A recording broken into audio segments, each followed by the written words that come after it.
I haven't really been obsessed with like a genreification or classification, but I understand the need for people to push back against it because you understand why black people would be fighting against labels.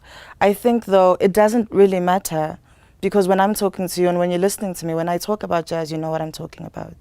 A lot of these labels only exist for recording companies to be able to package and sell. And I'm not interested in that conversation. And it's a longer argument than the one that we can package here. You have Nina Simone who pushed back against it and said, I'm not a jazz musician, right? I do black classical music. You had John Coltrane who said he made spiritual music, and Alice Coltrane as well, who never called themselves jazz artists. But when you speak about them and you speak about jazz, we all know what we're talking about. So I kind of wonder for whose benefit does the argument and the counter-argument still exist for? I feel like we're just pushing albums and genres for people, and it doesn't really benefit us or the music. So I've been doing research for the last 2 or 3 years around black womanhood and violence and what the definitions of violence are in hyper-violent societies, particularly in spaces like exile. I look at music a lot because I believe music is not a thing that you listen to, but a methodology, a way of understanding the world. And so through looking at Miriam Makeba was a perfect way to look at the displacement of violence, of silence, and of black womanhood. What happens when you don't actually have a home? So she was known as the woman with 9 passports and no pass because she was effectively banned from South Africa in 1960, which was only a year after she left. So her first passport, I would say, would be when she died, on stage in Italy. She'd always said that she was going to die on stage. She'd always said that she was going to die singing. And I think for a person who spent her whole life looking through music and having music and jazz travel her through the world, never finding a home and dying on stage is quite a license to freedom. There's an interview she did in 1988 with Roger Stevens, who was like a reggae enthusiast and music collector turned self-styled journalist. So 1988 is around the time of Miriam Makeba's release of her Sangoma album, which was a big turning point in the type of music that she was making. Also primarily because a lot of her music had been written for by her daughter. And this kind of music was accepting that her music was her fulfilling her spiritual calling.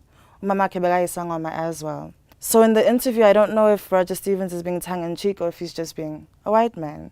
But he asked if part of her powers, part of her calling is being able to see into the future. And she responds, I try to see the future. I may be wrong, but I try, and for me the future is, and it has to be that I will return home. And my people will be free and will live like human beings in the world. Because if I ever stop singing that way, or looking into the future that way, then it will be very detrimental to me. I may just lay down and die. I will probably die singing. So you see that this is a person who viewed her own freedom as inherently linked to her music and the emancipation of black people the world over. Third point. You've heard this one many times before. Zenzile Miriam Makeba, born on the 1st of March 1932 to Christine and Castle Makeba. In 1969, she leads the hit musical theatrical production King Kong. The same year, she does a bit part in the anti-apartheid film Come Back Africa. A year later, 2 relatives are murdered in the Sharpeville massacre. Her mother will also die this year. And trying to come home for the funeral, she will learn that her passport has been cancelled, effectively banning her from her home country, displacing her for the second time in many times of her life.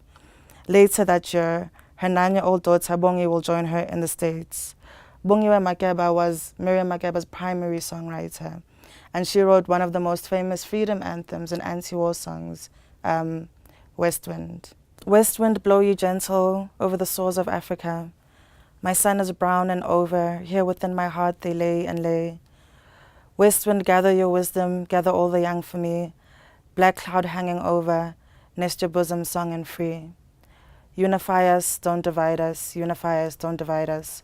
So the song was written for her by her daughter, and she taught it to Nina Simone, who used it as an invocation. So she would perform the song and use it to open her shows, to bring the spirits of all the people who had died, who were then her close friends, Martin Luther King and Malcolm X and Lorraine Hansberry, to kind of invite the spirits to the stage and push her through the music. So Bongi Makeba, the daughter, was born to Miriam when Miriam was 18 years old, Bongi would die young, 34 years old. She is in a hospital in Conakry. She has a stillborn, and due to like ill treatment of the government, but also they had a very close relationship with the president who was being deposed at the time.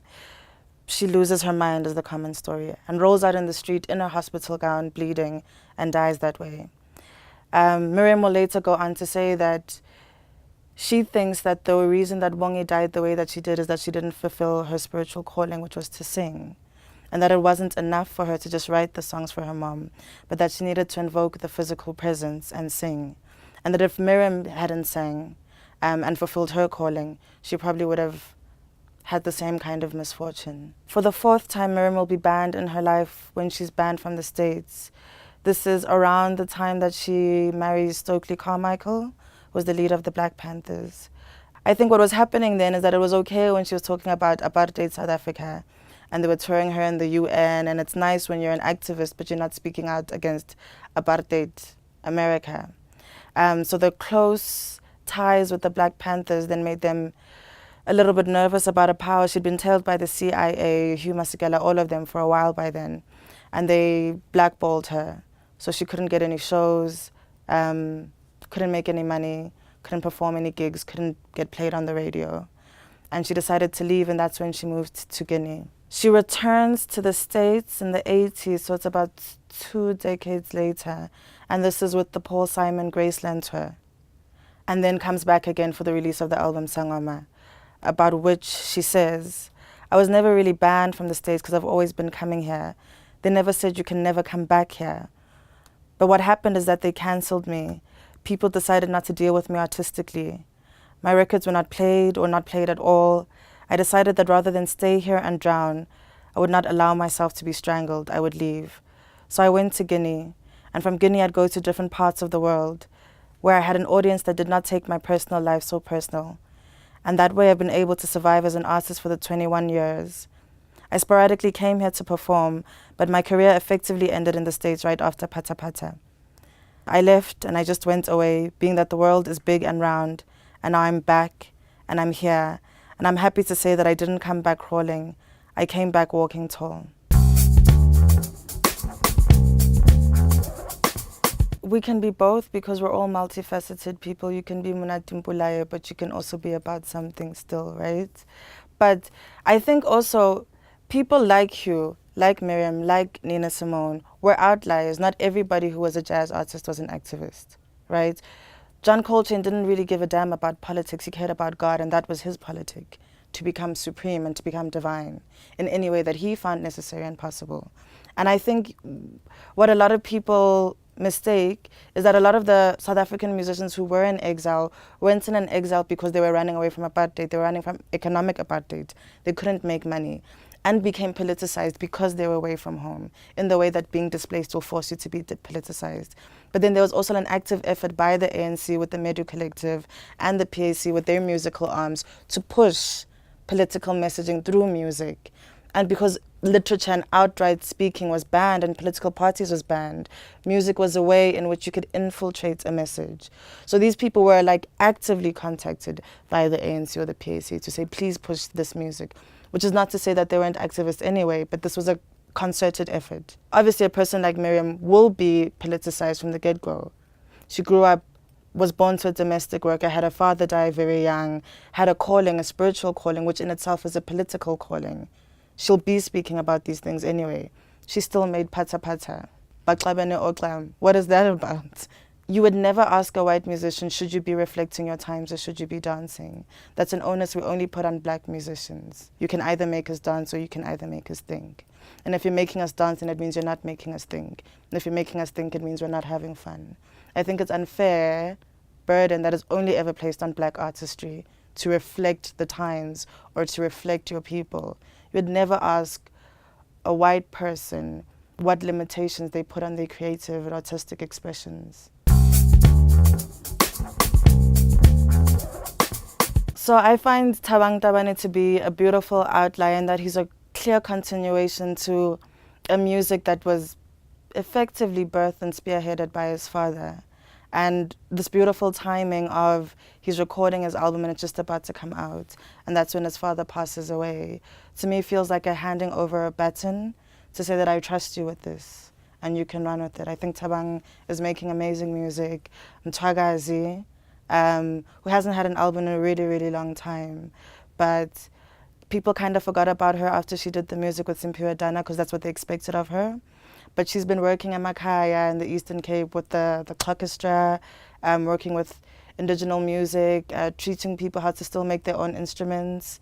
For me, that kind of looking back is the only way you can go forward in music, because I think a lot of us are getting co-opted into what do we think people want to hear instead of what do we want to make. And Natsi's really dope. That kind of genre, anything that's genre bending, that defies how people listen, that forces you to insert yourself into the listening process, I think is exciting, and those people are outliers. Sibusile Xaba, Dumama, do you know of Dumama? She doesn't have an album out, but her stuff was all over SoundCloud.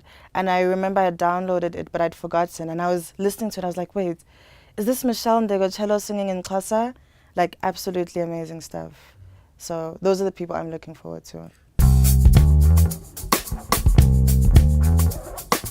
The idea of what is a collaboration, I think, is also quite limited. You look at what Andile does with like all the young up-and-coming jazz guys in Cape Town and in the Eastern Cape is already genre-defying. He works with visual artists, he works with filmmakers in a genre-defying way, right? I think people are just like, wait, we want it to be trap, but we want it to be jazz. You already know what you want to hear. And if it's not that, then you decide it's not genre-defying. Thabang is 40-something years old. He's been playing in bands since he was 8. There's no way he's not, by the definition of that, genre-defying. You can't be playing music for 40 years and be purist. His biggest hits before this was with Black Coffee. However, I will argue about the mainstream being genre-defying because I think in like the older hip-hop guys, they've always been doing that. Hip-hop came from jazz samples. And I think even in the underground scenes, about Basemental Platform, Fair Express, Fit Platform, all those guys, Fifth Floor, whatever, they were coming from that school of samples. They were sampling, remember Puze Kemisi Bakwata, but why are these children making house and hip-hop out of my music? That's always been happening in hip-hop. It's always been happening in Kwaito because this music is sample-based. So I'm not sure where you're saying these collaborations aren't happening. It's cheaper, though, also to just sample someone and ask for permission than it is to bring them into studio and pay them their fees. But it works out cheap, and then if you're with a big record company, it's much cheaper to sample and ask for permission later through your big lawyers than to bring someone in and bring their band on board.